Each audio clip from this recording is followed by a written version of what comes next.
What? Sorry about that. Okay. 12. I don't know how to YouTube anymore. It's been too long. What's up, guys? I'm Jess. I'm Jay. And this is Jess and Jay. Hello. Welcome back to our channel. Make sure you guys are liking and subscribing because we always got something new for you. And I know it's been forever. You tell them what you did. It's been a minute, guys, and I apologize because this one here moved. I'm no longer in Southern California. She left me. I did leave. It is still heartbreaking. I'm gone. But it's for the better. However, we still bringing you videos, so don't be afraid. Yes. But anywho, today we're going to bring to you what, Just? We're going to tell you how exactly we passed the NCLEX on our first go. First go, baby. So stay tuned. We're going to give you a little bit of some helpful hints and some study tips. Alrighty, let's go. So clearly, if you clicked on this video, we know that you're probably preparing for the NCLEX. And obviously, preparation is the hardest part of the whole process. So we want to help you to give you a little plan, a timeline. Biggest thing is how much and how often, how far out do I need to study? Right. Let's tell you about us. All right, I'll tell you about our timeline. So basically, our program has this Kaplan thing, you don't know about it, that has been implemented in our program. So Kaplan had this predictor test that we had to pass in order for our school to submit our paperwork to the BRN and then give us the go for the NCLEX. Yes. So our predictor was scheduled for February. So after end of February. Yes. So after, Christmas and everything was over and gone, we started studying January. So we took the predictor in February. We then continue that momentum, and we're like, okay, we studied through March and then got our go to take the NCLEX, and then we scheduled it for April. That overall is about 3 months. However, we wanted to put emphasis on the fact that it wasn't a consistent 3 months, and the only reason it was 3 months is because we had something to prepare for before the NCLEX. Right. So realistically, if you ask Jaelyn would not study for the NCLEX from January to April or March, what have you.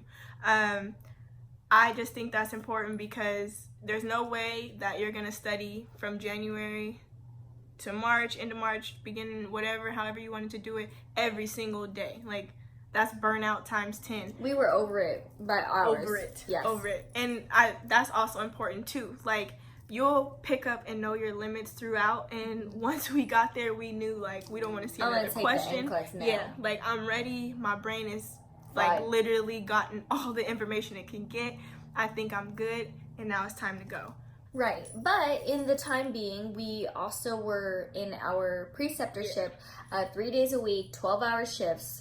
So we realistically only studied 4 days a week because there was no way after a 12-hour shift I was going to do that. Yeah, and then I was working a part-time job, and so there's no way you just don't have that many days, or time. Right. You're tired. You need a rest here and there, so take your time, choose the days, use the days. Right, and nor did I study for like 12 hours at a time. So my personal goal was 100 questions per day. So, I did less on some days where I'm hanging out with friends today. I can't do it. So I would do at least 50 those days and then 100 questions every other day. And if I was watching TV and I was like, commercial break, I'll do 15 more or something like that, then I did that. But it was an average of at least 100 questions. Yes. And so that kind of jumps into like the how or what did you study. For us, we both use QBanks, and it was either Kaplan's or UWorld's. They worked best for us, and that's what we used. And like she said, it ranged anywhere from 10 to 100. That's probably the max. So know your limits, use those questions, take them consistently, because you can't go wrong with too many questions. You'll be able to see all the type of different scenarios, different subjects, different blah blah blah, it just gives you a good range of it. And so taking all those questions are good. Both of us would alternate between Kaplan and UWorld throughout our study process, and I think if you were to ask us about how many questions we did, I think we would have finished one QBank if we focus on one. Right, because each of them have like thousands something. Like 2,000 or 3,000. Yeah, it's a lot. Yeah. So there's no way we could finish 2 Q banks. It's just not. Right. I mean, no. And then when you do that many questions, you find patterns. At least I did. And I think that is one of the most important things you need to do when you are studying, because, you know, doing question after question, just click, move on, without really understanding why you got a question wrong or even why you got it right, is not going to help you pass the NCLEX at all. No, because sometimes you can guess and be like, oh, I got that right. But it's like, now let me understand, you know, what it was about this that made it right. So that's important to understand. With studying, you need to read rationales and you need to remediate. Right. Reading the rationales is literally going to just help build on what content you already know. Yes. You know the background of all of this stuff, but now you need to know how to take this test, how to, you know, break down to the right answer, break down to what they're looking for. And rationales, I think, are perfect for that. I say remediate, and that's a part of, you know, reading rationales and understanding, but also write down things you don't know. Write down concepts that you need to remember that you can flip through. Like, by the end of all of it, I probably had a little bit of a stash of notes like piled up that you could just review and be like, oh yeah, I remember this.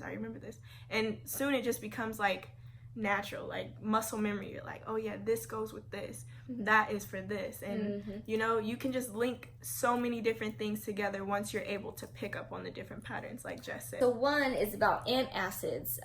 That's a med that we found through, you know, taking a billion questions that it usually doesn't go with anything. You're not supposed to mix it with other things or foods or things like that. So that can be used for like a farm question or a diet question, a risk question, you know. And literally, even though that's just one sentence of like, you know, a link, it helps you with so many different types of questions if that topic pops up.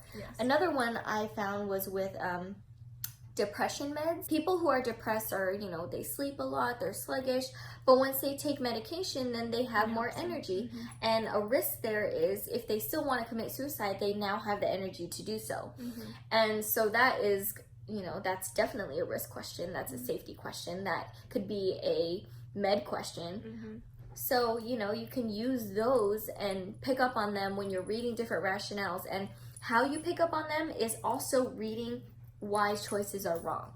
Yes, you need to know why an answer is right, but you need to know why the other ones are wrong, because those patterns, again, you'll find you can eliminate in a future question. What did we use, you know, to help us as a group? Because as you know, we have like a group of friends, and we use that group of friends to help us study. And when we do meet up in our little groups, obviously it's hard. We didn't do it that often because 1,000 different schedules to come in on one, you know, single day that works out is hard. But while we're in those groups, we're able to pick each other's brain and build off one another's like thought process and how they come to their conclusion, because it could be completely different from yours. Everyone studies at a different pace. People read at a different pace. People rationalize things at a different pace. So we created these note cards that were numbered 1 through 6, because usually Select All That Applies don't have more than 6 like different choices. So we would just pick out the numbered ones that we were going to pick, just put it face down, and just wait for everyone to pick their cards before we showed each other what it was, so you don't disturb someone who takes longer to read, or, you know, they're thinking longer, and that's perfectly okay. It could be a benefit for you. That may not be a benefit for you. If you study and like to study in groups, use that, because it will help you throughout your process of prepping for NCLEX. And if you don't like it, stick to that, which is another important thing, environment. I always say, and I'm like super huge on not changing the way you study no matter what test it is. It's still a test at the end of the day. If you study in silence, keep that same energy. If you study in loud environments, keep that same energy. Whatever it is, keep it, because you don't want to do something different.